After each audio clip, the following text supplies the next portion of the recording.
तो क्या हालचाल है सबके भाई, आज मैं आपके लिए फिर से लेके आया हूँ टीवी सीरियल्स के कुछ इच्छाधारी जीव। जितनी जीव जंतुओं की नस्लें इस दुनिया में नहीं है, उससे ज्यादा तो टीवी सीरियल्स वाले अपने टीवी सीरियल्स में इच्छाधारी जीवों को बनाने की लगाते जाते हैं तरकीब, जिनको देखने के बाद आपको भी लगेगा बहुत अजीब और आप ये कहोगे नहीं, ये नहीं हो सकता। तो चलो भाई बिना किसी वीडियो को स्टार्ट करते हैं और टीवी सीरियल्स के कुछ फनी इच्छाधारी जीव देखते हैं। इंडियन टीवी सीरियल्स में अगर कुछ चीज सबसे ज्यादा इच्छाधारी दिखाई जाती है तो वो नागिन ही है, जो कि कभी भी अपने जादू से किसी भी साइज का सांप और कभी भी लड़की बन जाती हैं।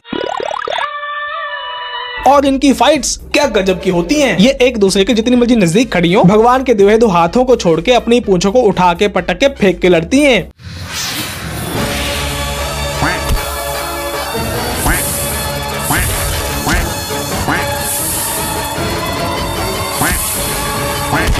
अरे रे, जितना जोर लगा के ये अपनी 250 किलो की पूंछों को एक दूसरे के ऊपर फेंक रही हैं, अगर इतना ही जोर अपनी बाजुओं पे लगाती ना तो एक तो इनकी लड़ाई जल्दी खत्म हो जाती और दूसरा इनकी एनर्जी भी बच जाती। बात तो सही है।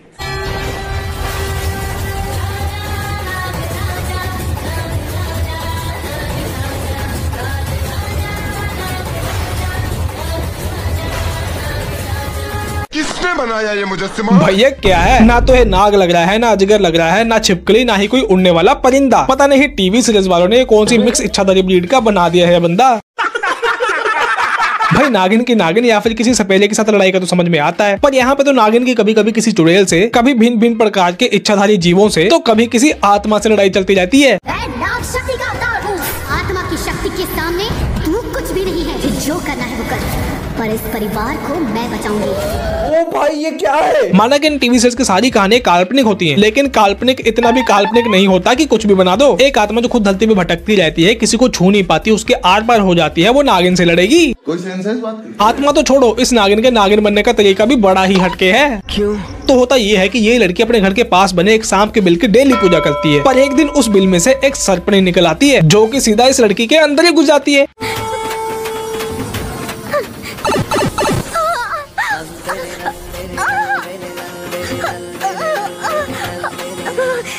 और ये अच्छी भली लड़की जो कि थोड़ी देर पहले एक आम इंसान थी, वो अब एक इच्छाधारी नागिन बन जाती है। अब इसकी बॉडी को ये लड़की नहीं बल्कि इसके अंदर घुसी हुई सर्पणी कंट्रोल कर रही है, जो कि इस लड़की के ही पूरे परिवार को खत्म करना चाहती। अब मैं इस परिवार में किसी एक को भी नहीं छोड़ूंगी, पूरे खानदान का नामो निशान मिटा दूंगी। मगर क्यों? क्योंकि बहुत साल पहले इस लड़की के परिवार वालों ने इस सर्पणी को मार के गाड़ दिया था बीच धरती। पर आप सोचेंगे घर इस लड़की का, बदला ही सर्पणी का, तो ये आत्मा क्यों है इसको रोक रही? तो क्या है ना, ये आत्मा थी इस फैमिली की बहू जो कि मर गई थी, और जब इसको पता चला कि इस नागिन की वजह से इसके परिवार वालों के ऊपर आने वाली है मुसीबत, तो ये यमलोक से छुट्टी लेके आत्मा बन के धरती पे आ गई उसी वक्त। ऐसे ही इन्होंने एक नागेश नाम के नाग को बनाया, जिसके नाग बनने की अजीबोगरीब कहानी देख के आपका दिमाग भी गएगा। तो होता ये है कि एक शादी के मंडप में फेरे चल रहे होते हैं, पर पंडित जी देखते हैं कि दूल्हा दुल्हन के साथ उनके गठबंधन में एक सांप भी फेरे ले रहा होता है, जिसको कि दूल्हा मारने वाला होता है, लेकिन पंडित जी ये कह देते हैं ये नाग देवता भी इनके स्वामी हो गए, इनको मारना अपशगुन होगा। क्यों? किस लिए? कैसे? ऐसे नहीं हो सकता। भाई ये क्या लॉजिक हुआ? एक इंसान से शादी और एक सांप से शादी में फर्क नहीं है क्या? बताओ। खैर फिर ये दोनों अपने घर चले जाते हैं, और अब जब भी कभी ये कहीं पे भी सोते हैं तो वहाँ पे ये सांप चुपके से आ जाता है और इनके बगल में सो के चुपके से निकल जाता है। और जब ये औरत प्रेग्नेंट हो जाती है तो वही सांप इसके पैर में डंक मार जाता है, जिसकी वजह से इसकी कोख में से एक रेडीमेड इच्छाधारी काले नाग का जन्म होता है। इस नाग की बॉडी हमेशा ही ऐसी रहती है, दूसरे इच्छाधारी नाग नागिनों की तरह ये कभी भी इंसान नहीं बन पाता। इतना खतरनाक होने के बावजूद भी ये कुत्तों की तरह दूध पीता है। अरे वाह! और जब कभी भी इसका कुछ अलग खाने का मन करता है तो इसकी माँ पिंजरे में पकड़ के एक चूहा लाती है, जिसको ये भूखी बिल्ली से भी तेज स्पीड में खाता है। इतना सब कुछ पता होने के बावजूद भी इसके माँ बाप अपने नागराज बेटे से बहुत ही ज्यादा ऑब्सेस्ड हैं, और बिना शादी किए ही इसके लिए एक दुल्हन ले आते हैं। लेकिन जब ये दुल्हन इस नागदानव को देखती है तो उसके पैरों तले जमीन खिसक जाती है और वो भाग जाती है। पर इस दुल्हन के पिताजी इस नागराज को सही करने का प्लान बनाते हैं। ये दवा की कुछ बूंदे दूध में मिलाकर उसे पिला देना, फिर एक राक्षस तेरे सामने इंसान बनकर खड़ा होगा। और इस नाग को एक चमत्कारी केमिकल पिलाते हैं, जिससे इसको लगते हैं बिजली के झटके, और इस दुल्हन को डस लेता है। खुद तो ये ठीक होकर बन जाता है इंसान, पर इसके डंक की वजह से लड़की मिनटों में बन जाती है नागिन, और इनकी पूरी मेहनत हो जाती है बर्बाद।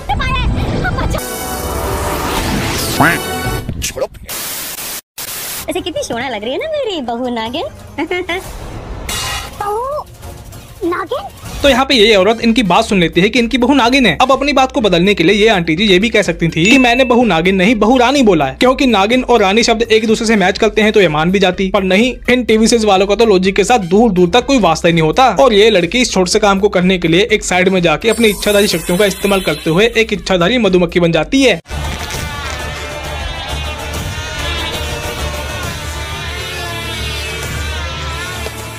पर आप सोचेंगे कि ये ऐसा क्यों कर रही है, क्योंकि ये इस औरत के कान में लगे हुए सुनने वाले यंत्र को गिराना चाहती है। और तभी तो आंटी इस औरत को कह पाएगी कि तुम्हारा कान वाला यंत्र तो नीचे गिरा हुआ है, तभी तो तुमने गलत सुन लिया। मस्त प्लान है।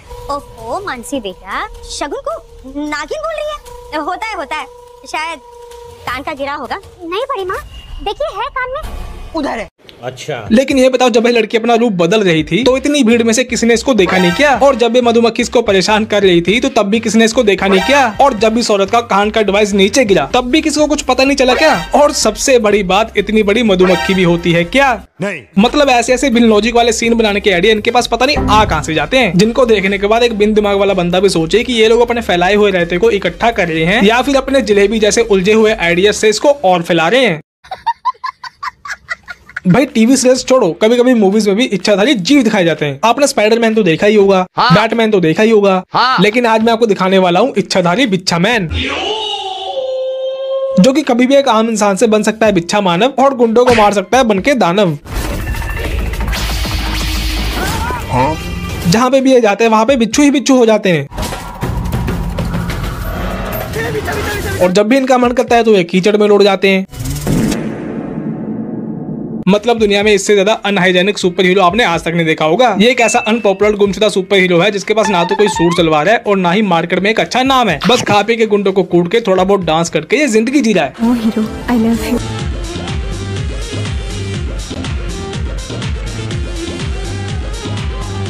खाली छोड़ी बटाता है।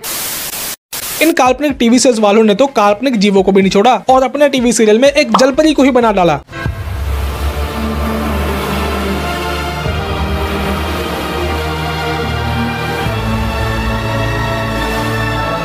ये है एक देसी जलपरी जो कि एक बड़े से समुद्र के बीच पड़े एक पत्थर के ऊपर बैठ के पता नहीं क्या है कर रही। ये लड़की पहले से ही जलपरी नहीं थी बल्कि बनी थी, लेकिन इसका जलपरी बनने का तरीका बड़ा ही बिन मतलब का था। अच्छा, तो होता यह है कि एक चुड़ैल इसके छोटे से बच्चे को जलपरा बना देती है, पर कैसे ये किसी को पता नहीं। फिर ये लड़की इस बच्चे के आंसू से बने हुए मोती को अपने भेजे में डाल लेती है, लेकिन ये आंसू मोती कैसे बना ये भी किसी को पता नहीं। भेजे में मोती डालने के बाद जलपरी का जीवन जीने के लिए समुद्र में कूद जाती।